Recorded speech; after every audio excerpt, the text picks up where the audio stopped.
라디오에 물어보세요.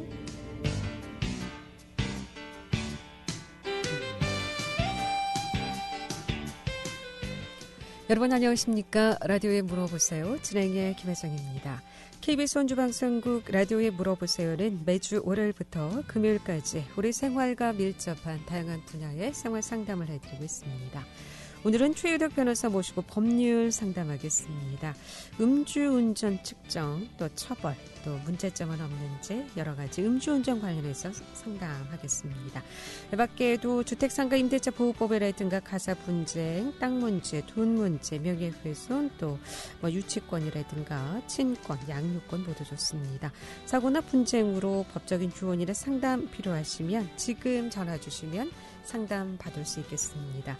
이용하시 상담 전화번호 알려드립니다. 이용하시 상담 전화는 764국에 6335번, 764국에 6336번 또는 50원의 정보 이용료 있는 문자 샵 8950으로 상담해 주시면 되겠습니다. 최유덕 변호사 모시겠습니다. 안녕하십니까? 예, 안녕하십니까? 네. 예. 지난 시간에 상담이 많아서 음주운전 제대로 상담을 좀 못했는데요. 자, 먼저 이 알코올 측정은 어떻게 하게 되었습니까? 보통 물을 마시고 한다, 아니면 물을 안 주고 측정을 하게 되면 위법이다, 이런 얘기를 하는데 알코올 농도는 어떻게 하게 돼 있습니까? 그 혈중 알코올 농도 측정 같은 경우에는 그 두 가지 방법을 보통 얘기를 합니다. 그러니까 보통 많이 하는 것이 호흡 측정기를 가지고 호흡 측정기에 입김을 불어넣어서 측정을 하는 것이고요. 그거보다 좀 더 정확한 방법으로는 그 혈액 채취를 해서 혈액 안에 그 있는 그 알코올의 어떤 농도를 측정하는 방법이 있는데요. 그 두 번째 방법이 좀 더 정확하다라고 얘기를 합니다. 그런데 그 음주운전이 적발된 그런 상황에서 두 번째 방법을 쓰기에는 너무 현장 상황 자체가 혼란스럽기도 하고 하기 때문에 첫 번째 방법을 사용을 합니다. 그러니까 호흡 측정하는 것을 사용을 하고요. 그 부분에 대해서 이의를 하게 되면 그 운전자를 가까운 병원으로 데리고 가서 병원에서 혈액 채취를 한 다음에 그 알코올 농도 측정을 하는 방법을 사용을 합니다. 네. 근데 이 호흡 측정 같은 경우 위생적으로 괜찮은 건가요? 가끔 그런 생각이. 다른 사람이 입에 넣었다가 다른 또 사람에게 측정하는 거 아닌가? 이 호흡으로 하는 건가요? 아니면 그러니까 호흡 측정은 관련돼서 그런 의심 같은 것도 있을 수 있고요. 그렇지만 대체로 요즘은 많이 이제 호흡 측정기의 수치 자체도 그 정확성이 많이 높아졌다라고 할 수가 있고요. 그리고 그 일단은 호흡 측정을 할 때는 그 입안에 있는 이물질이라든지 알코올이나 이런 게 잔존 알코올이나 이런 것이 남아 있어서 그 실제 혈액 안에 있는 알코올 농도보다 과다하게 측정이 되거나 이런 걸 막기 위해서 그 물을 마시게 하고요. 물을 마시는 절차를 갖다 생략한 채로 그 음주 수치를 측정을 했을 때 그 측정의 신뢰도를 거의 낮게 모아서 그 무죄 판결이 선고된 예도 있고요. 그 다음에 무혐의 처분을 한 사례들도 있습니다. 최근에 인터넷에 보면은 그 물을 마시지 않고 측정을 한 부분에 대해서 무혐의 처분을 한 사안들이 소개가 돼 있는데요. 그렇기 때문에 호흡 측정을 하는 과정에서는 입안에 알코올 잔존물이나 이물질로 인해서 그 알코올 수치가 과도하게 그 측정되는 것을 막기 위해서 반드시 물을 사전에 마셔가지고 입을 헹구게 하고요. 그 다음에 측정하는 것이 굉장히 중요하다고 할 것입니다. 그러니까 물을 마시는 것이 의미가 아니라 입을 헹구는 의미군요. 예, 입을 헹궈내서 이물질을 제거하는 것이 호흡 측정에서 사전 절차로서 굉장히 중요한 그 의미가 있습니다. 그러면은 이제 물을 주지 않고 입을 헹구지 않고 측정할 경우에는 위법이다라는 말씀이시군요. 예, 그 부분에 대해서 혈중 알코올 농도 수치에 대해서 이를 신빙할 수 없다고 해서 무죄 판결이 선고된 예도 있고요. 그리고 그 부분에 대해서 검찰에서 무혐의 처분한 사례들도 있는 것으로 알고 있습니다. 그렇군요. 알아두셔야겠습니다. 예. 라디오에 물어보세요. 오늘은 최유덕 변호사 모시고 법률 상담하고 있습니다. 법적인 조언이나 상담 필요하신 분 지금 전화 주시면 바로 상담 받을 수 있겠습니다. 이용하신 상담 전화 764국에 6335번, 764국에 6336번 두 대의 전화 또는 50원의 정보 이용료 있는 문자 샵 8950으로 상담해 주시면 되겠습니다. 뭐 이런 내용도 상담이 가능할까? 이렇게 생각하지 마시고요. 법적인 문제 궁금하시면 바로 지금 전화 주시기 바랍니다. 근데 음주운전을 한 장소도 굉장히 좀 중요하죠? 예, 그 음주운전을 한 장소가 관련돼서 예전에는 뭐 아파트 단지 안에서 그 음주운전을 한 부분이 도로교통법 위반 음주운전죄로 처벌이 되느냐 이런 부분이 논란이 됐었는데요. 그 부분은 입법적으로 해결이 되어서 그 도로 밖에 뭐 아파트 단지에 있는 뭐 어떤 주차 공간이라든지 또는 뭐 그 아파트 단지 안에 있는 뭐 통행로나 이런 부분에서 음주운전을 한 경우에도 음주운전으로 처벌을 하도록 돼 있습니다. 그런데 이제 요즘은 음주운전 관련돼서 음주운전의 장소와 관련된 부분에 대해서는 이런 입법적으로 해결된 부분들이 있기 때문에 논란거리가 되고 있는 부분들이 그러니까 그 음주 수치에 관련된 부분도 이제 논란거리가 됩니다만 그 운전이라고 하는 부분에 대해서도 논란거리가 되는 부분들이 있어서 그 부분을 좀 설명을 좀 드리려고 하는데요. 그 음주 수치 관련돼서는 그 예전에는 0.05% 이상이면 음주운전으로 처벌이 됐는데요. 이제는 음주운전으로 처벌되는 수치가 0.03%로 낮아졌습니다. 윤창호법 제정되면서 그런가요? 그래서 이제 그 음주운전에 대한 처벌 강도도 그 처벌 강도와 기준 자체가 강화되고 있는 추세인데요. 그 지금 0.03%에서 0.008% 그리고 그 0.008%에서 뭐 0.2% 그리고 0.2% 이상인 경우 이렇게 세 개의 구간으로 나눠 가지고 그 양형 형량도 차이가 나게끔 돼 있고요.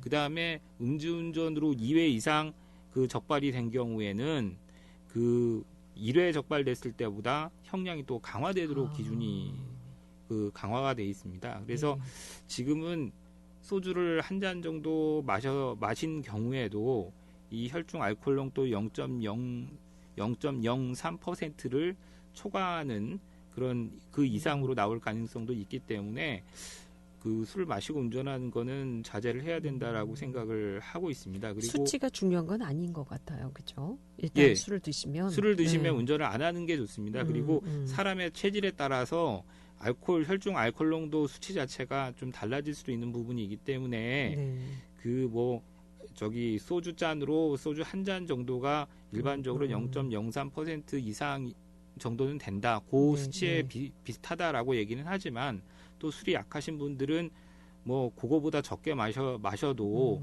결국에는 이 처벌 수치를 갖다가 그 넘어서는 상황이 올 수도 있기 때문에 제가 보기에는 술을 마시고 운전하는 것은 그 좀 굉장히 자제해야 된다라고 생각을 하고요. 예전에 아주 예전 십몇 년 전만 하더라도 혈중 알코올 농도 0.05% 이상인 경우에는 그 벌금 뭐 70만 원, 뭐 저기 100만 원 이렇게 초범 같은 경우에는 그렇게 처벌이 됐었는데 요즘은 최하가 얼마입니까? 최하가 그 한 300만 원까지 약식명령으로 300만 원까지 나오는 상황을 초범의 경우에도 봤기 때문에 법이 아주 강화됐. 정식 재판으로 가서 뭐 감액이 된다고 하더라도 수치 금액 자체가 처벌 수위 자체가 굉장히 강화가 돼 있는 상황입니다. 그럼 최고는 얼마 벌금형으로는? 벌금 예전 기준에 따르면 그 보통 일반적으로는 음주로 적발이 2회 정도 그러니까 한 3회 정도 되면은 그때까지는 벌금형을 선고를 하고요. 그 다음에 4회에 적발되면 그때부터 집행유예, 그 다음에 5회 적발되면 실형 이런 형태였습니다. 예전에 윤창호법 전만 하더라도 3번 음주 적발 3번 정도는 벌금을 갖다 선고를 하고 그 다음에 4회, 5회 이렇게 되면 집행유예, 4회에는 집행유예, 5회 걸리면 그 실형으로 단기 실형만 6개월 정도를 선고를 했었는데요. 윤창호법이나 뭐 이런 게 도로교통법 위반 뭐 이런 부분이 강화가 되면서 그 첫 번째, 두 번째가 적발됐을 때까지는 벌금을 해주고 네. 세 번째 걸렸을 때부터 집행유예를 해주는 그런 예들도 있기 때문에 지금 그 제가 보기에는 벌금이 네. 뭐 벌금이 1회 같은 경우에는 뭐 한 300만 원 정도, 그 다음에 뭐 한 2회 정도 걸리면 500에서 한 700 정도 막 이렇게 올라가는 추세이고요. 그 네. 금액이 작지 않기 때문에 제가 보기에는 굉장히 음주운전은 금해야 되는 부분이라고 생각합니다. 예. 라디오에 물어보세요. 오늘 법률 상담하고 있습니다. 법적인 조언이나 상담 필요하시면 지금 바로 전화 주시기 바랍니다. 이용하실 상담 전화 764국에 6335번, 764국에 6336번 두 대의 전화 준비되어 있습니다. 11시 23분 지나고 있습니다.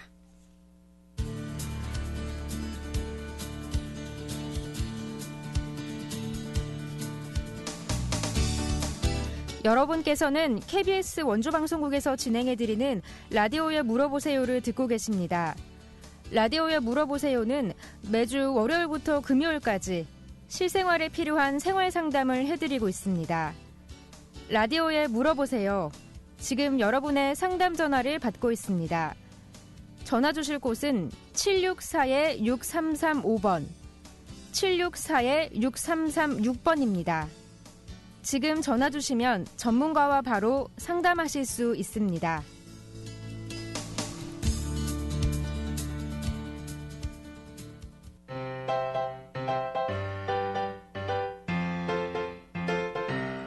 건강정보와 생활정보를 전문가가 직접 상담해드리는 라디오에 물어보세요는 매일 11시 5분부터 40분까지 생방송으로 진행됩니다. 이 방송은 KBS 원주라디오 유튜브 채널을 통해 다시 들으실 수 있습니다.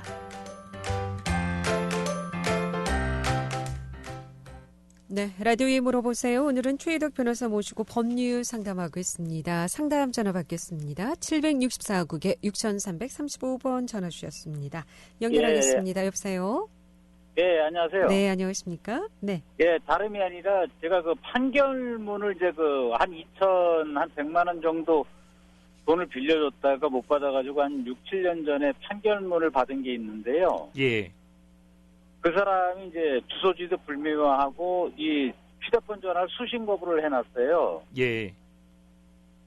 이럴 때 어떻게 뭐 추적을 해가지고 어떻게 그 재산을 하거나 아니면 어떤 받을 방법이 있나 해가지고요. 그 판결은 확정이 된 상황입니까?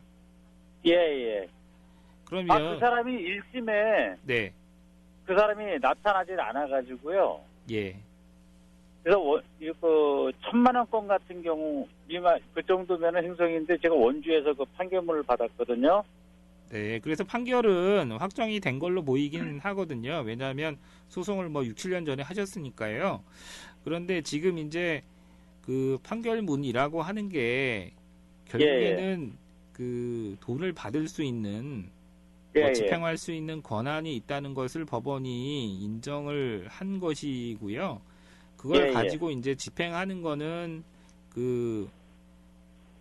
집행하는 부분은 별도로 이제 처리를 해야 되는데 지금 제일 문제가 그 사람 재산이 어디에 있는지, 채무자 재산이 어디에 있는지 확인을 해서 집행 절차를 밟아야 되는 부분은 분명히 존재합니다. 네. 그래서 이런 경우에는 뭐 그 신용 정보 회사를 통해서 결국에는 그 재산을 확인을 하고 집행 절차를 진행을 할 수도 있는 문제이긴 합니다. 그런데 법원을 통해서 할 수 있는 절차도 있거든요. 예를 들면 채무자를 뭐 채무불이행자 명부에 등재하는 절차라든지 또는 그 재산 명시 절차를 진행을 해서 뭐 그 채무자의 재산이 어디 있는지 확인을 명시를 하도록 목록을 제출하도록 채무자한테 요구하는 절차도 있습니다. 그런데 지금 그런 과정에서 이제 결국에는 뭐 주소 보정이라든지 이런 것들이 이제 채무자 주소를 몰라서 송달이 안 되면 주소 보정이라든지 법원에 보정 명령이 나왔을 때 그걸 동사무소에 가져가서 그 사람의 그 현 주소지를 확인을 할 수도 있거든요. 그래서 일단은 제가 보기에는 판결문을 가지고 계시니까 그 판결문에 따른 집행을 지금 하셔야 되는 단계잖아요. 그러면 그 부분과 관련돼서 재산 명시 신청 절차라든지 또는 그 이후에 뭐 재산 조회 신청을 할 수도 있고, 그 다음에 채무자를 채무 불이행자 명부에도 등재할 수 있는 후속 절차 진행과 관련된 방법들이 있습니다. 그러면 그 부분에 대해서 전문가들하고 뭐 변호사 사무실이나 법무사 사무실에 가서 그 부분을 상의를 좀 해보셔야 될 것 같고요.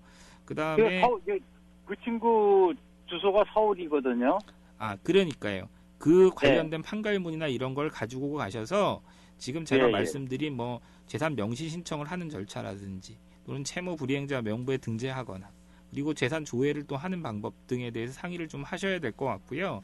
그리고 이런 부분에 대해서 그 본인이 직접 집행 절차를 밟기가 좀 어려우시면 신용정보회사나 이런 곳에 의뢰를 해서 강제 집행 절차를 의뢰를 해서 할 수도 있습니다. 그러면 그런 곳에서 재산을 조회를 해주고 그 재산 조회 결과에 따라서 그 강제 집행 절차를 밟을 수도 있거든요. 그게 혹시 그 주소지가 그 친구가 서울인데 이 강원도에서도 그게 가능한가요?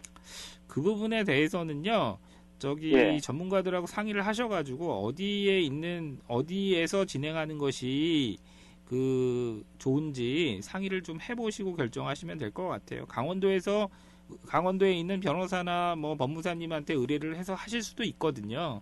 그런데 어떤 것이 그 굉장히 유익한지 도움이 되는지는 상의를 하셔가지고 전문가하고 상의하셔서 결정하시면 될 것 같습니다.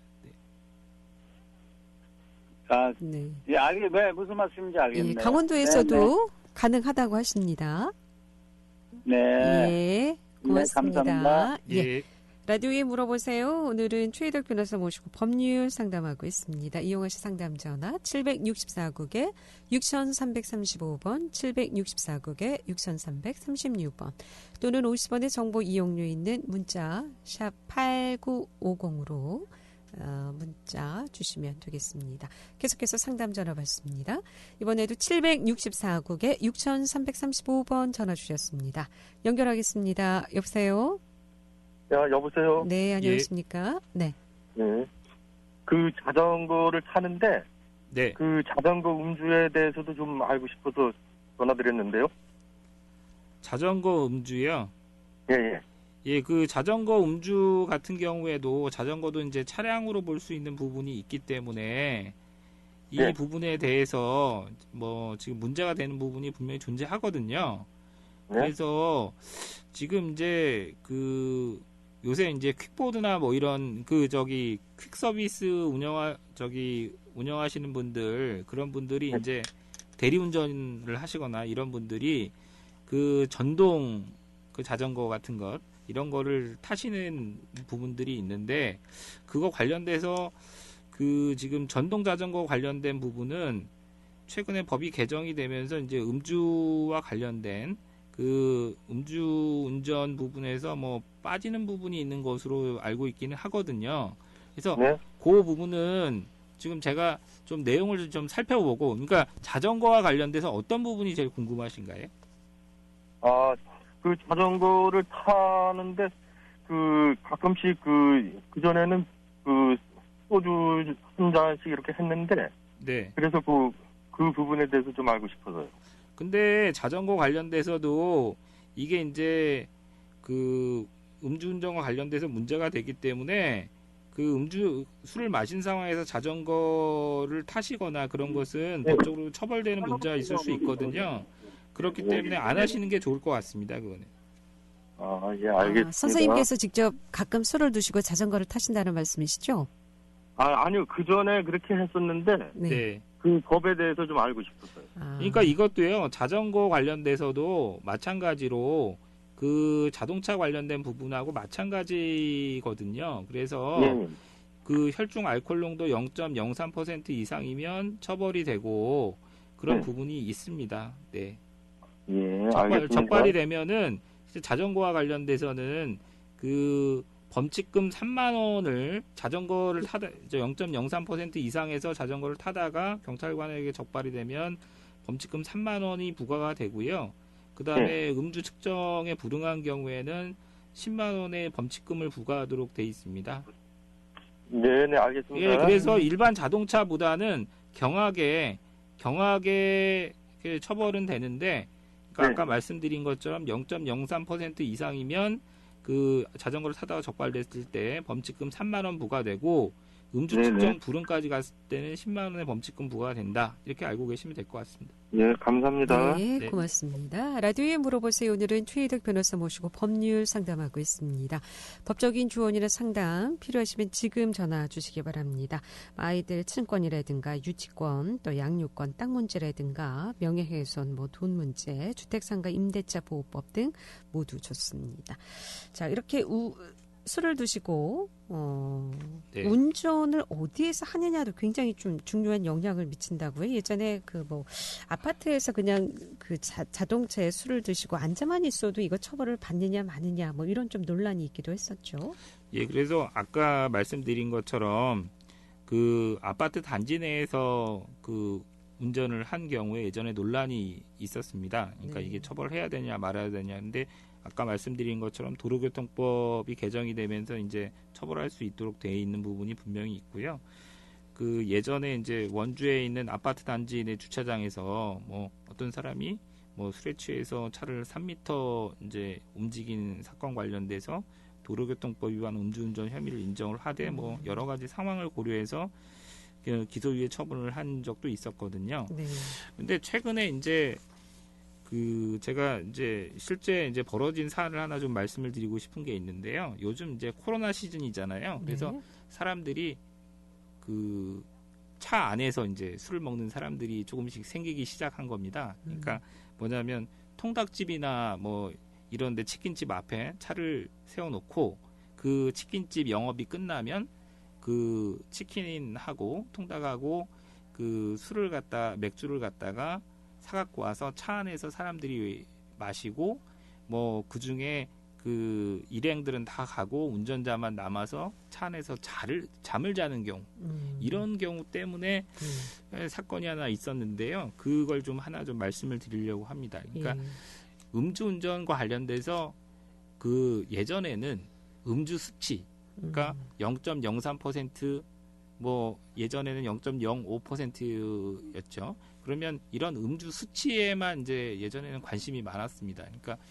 이게 과연 0.03을 넘은 것인지 아니면 운전면허 취소 수치인 지금은 0.08인데 그럼 0.08을 넘은 것인지 이런 수치에 관련된 문제가 논란거리가 많았는데요. 그 이후에 어떤 문제가 생겼냐면 나는 이게 자동차를 갖다가 실질적으로 운전을 하지 않았다라고 얘기하는 것들이 나오기 시작한 겁니다. 예를 들면 아까 말씀드린 그 사안처럼 그 추운데 사람들이 모여가지고 차 안에서 히터를 틀어놓고 술을 마시고 하다가 운전자가 차 안에서 히터를 틀어놓은 채로 잠을 잤는데 어떻게 결국에는 자동차 스틱을 갖다 건드려서 차가 움직인 경우 그런 경우는 과연 이게 음주운전인가? 어떻게 판결이 났어요? 그래서 지금 그 과거의 대법원 판결들을 보면 운전의 개념을 그러니까 결국엔 자동차를 그 용법대로 결국에는 움직이게 그러니까 결국에는 자동차의 원동 장치를 갖다가 이용해서 움직이게 하는 것 그것을 운전으로 보기 때문에 예를 들면 추워가지고 히터를 틀어놓고 좀 따뜻하게 있으려고 시동을 딱 걸어놓은 상황에서 우연치 않게 운전자가 스틱을 건드려서 차가 움직였다. 그러면 그런 경우에는 운전으로 보지 않는 그런 그 판례들도 있습니다. 그래서 최근에는 그런 것도 있습니다. 뭐냐면 차가 이제 이렇게 기울어진 그 경사진 곳에 차가 이렇게 정차가 돼 있었는데 그걸 갖다가 이제 추워가지고 히터를 딱 틀어놓고 해서 이렇게 안에서 자다가 차가 타력에 의해서 이제 결국에는 밀려서 이렇게 움직인 경우에 그런 경우에는 음주운전으로 보지 않는 판례들이 있거든요. 그래서 제가 보기에는 뭐 술을 마신 상황에서 음주운전을 하지 말아야 된다라고 하는 것은 그 굉장히 중요한 뭐 명제입니다. 그런데 그러니까 억울하게 이렇게 처벌을 받거나 이런 문제가 생기는 부분들이 있어서 그 부분을 말씀을 드렸습니다. 근데 만약에 이제 음주 측정을 거부하게 되면 어떻게 됩니까? 이것도 처벌 대상인가요? 지금 사람들은 그렇게 생각합니다. 그러니까 어떻게든지 음주 측정을 안 하면 덜 처벌받지 않을까. 그런데 실제는 음주 측정 거부를 하면은 징역 1년에서 5년 사이의 징역형이 선고가 되거나 또는 벌금 500에서 2천만 원 사이의 벌금이 선고될 수 있는 그러니까 법정형이 그렇게 정해져 있거든요. 그런데 실질적으로 음주 측정 거부에 대해서 처벌되는 예들을 보면 차라리 음주 측정기에다가 호흡을 불어 넣어가지고 음주로 처벌받는 게 오히려 더 낫습니다. 형량 자체는 오히려 음주 측정을 거부를 하면 공무원의 직무집행을 방해한 부분 때문에 더 엄하게 처벌되거든요. 그래서 음주 측정 거부는 하지 마시고 실제로 술을 마셨다라고 하시면 경찰관의 음주 측정 요구에 응하는 것이 오히려 타당하다고 생각합니다. 음주 측정 거부하게 되면 더 큰 처벌을 더 큰 처벌을 받습니다. 되니까 술을 드셨더라도 거부보다는 측정을 받으시는 것이 오히려 처벌을 좀 약하게 받을 수 있다라는 말씀까지 듣겠습니다. 잘 들었습니다. 고맙습니다. 라디오에 물어보세요. 오늘은 최혜덕 변호사 모시고 법률 상담했고요. 내일 이 시간에는 함경종 정형외과 함경종 원장 모시고 정형외과 질환에 대해서 상담하겠습니다. 함께해 주신 여러분 고맙습니다. 안녕히 계십시오.